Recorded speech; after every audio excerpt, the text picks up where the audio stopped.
terlebih dahulu ya. Coba semuanya berdiri biar nggak ngantuk.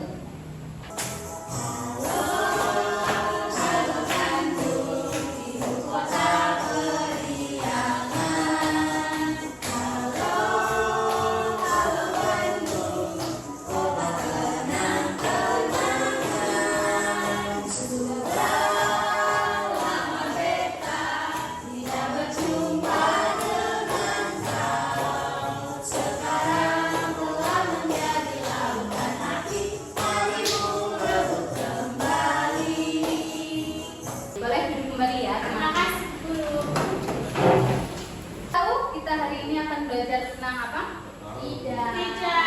Ya, seperti yang sudah guru sampaikan minggu lalu ya, bahwa hari ini kita akan belajar tentang teks narasi fiksi. Coba di sini ada yang tahu teks narasi fiksi itu apa? Belum. Kita akan mengetahui tujuan pembelajaran hari ini itu apa sih? Yang pertama yaitu memahami pengertian teks narasi. Kemudian yang kedua, mengenal unsur-unsur intrinsik dari teks narasi fiksi. Lalu apa itu teks narasi?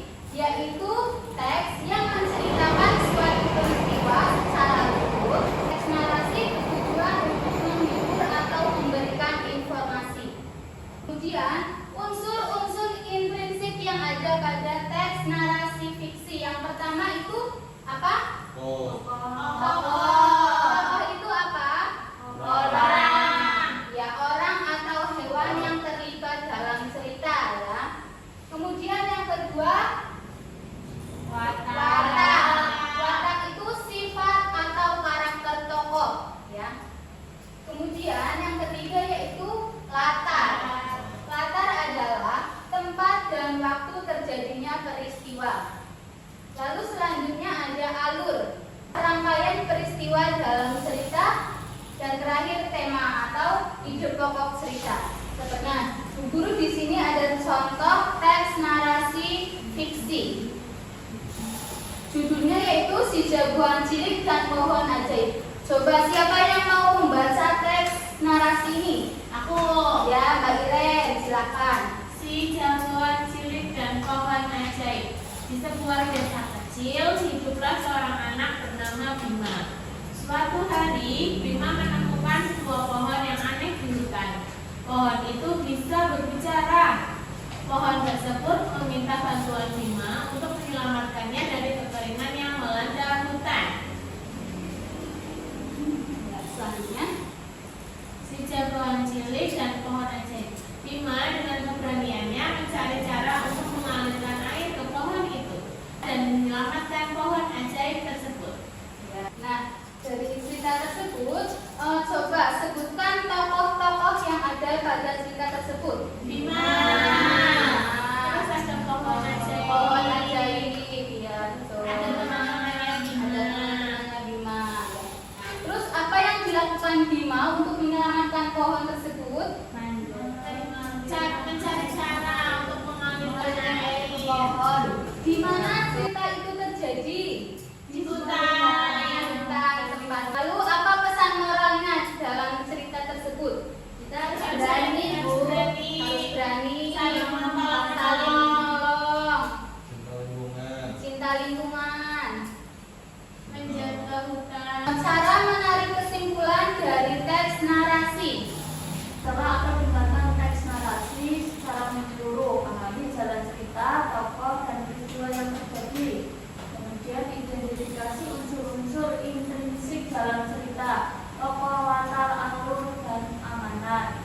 Yang terakhir tulis kesimpulan. Setelah memahami alur dan pesan cerita, tulislah kesimpulan yang menggambarkan intisari dari cerita tersebut. Betul. Jadi cara menarik kesimpulan dari sebuah cerita yaitu yang pertama kita harus mendengarkan atau membaca terlebih dahulu ceritanya secara menyeluruh ya, jangan membaca atau mendengarkan hanya setengah-setengah saja. Lalu kita juga harus memahami tokohnya siapa saja, alurnya bagaimana, dan peristiwa yang terjadi itu seperti apa, gitu ya. Terus mengidentifikasi unsur-unsur intrinsik dalam cerita seperti tokoh,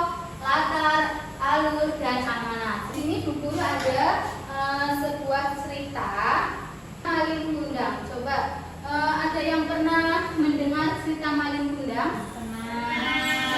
Legenda Malin Kundang.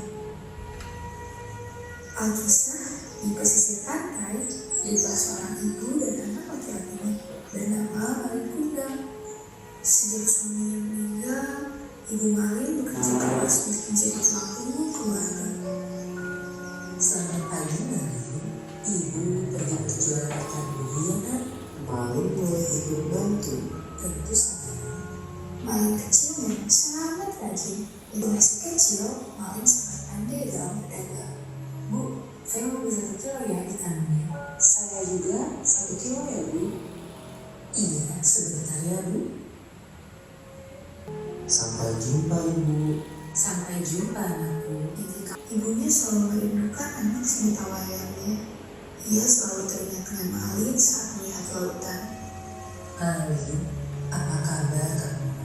Semoga kamu tetap sehat ya. Saat ini menjadi saudagar kaya bu. Kabarnya esok hari dia bersama dengan saudagar lainnya akan berkunjung ke sini. Tidak pernah punya ibu kecil dan miskin sepertimu. Tidak disangka, Malin pun tidak mengakui ibunya. Saat ibunya mendekat, Malin segera mendorong ibunya hingga terjatuh. Ibunya sangat kecewa dengan Malin.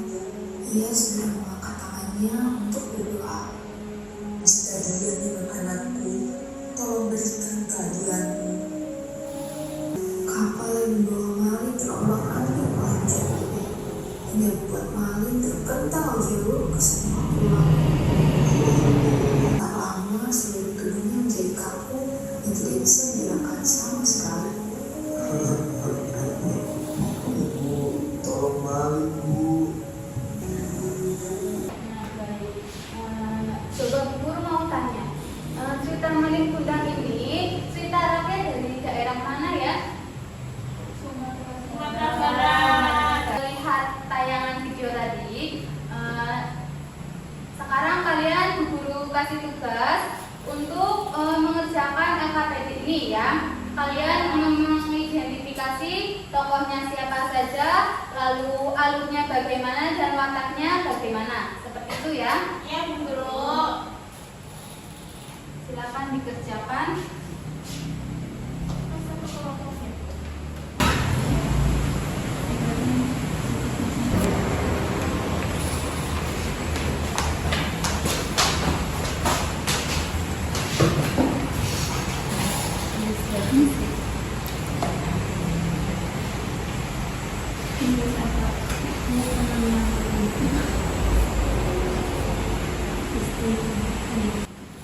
Baik, ada yang susah? Enggak. Ada yang sudah selesai? Sudah. Ya, coba kelompoknya Mbak Dini dan Soleha. Soal yang nomor 1 itu siapa saja tokoh dalam cerita tadi.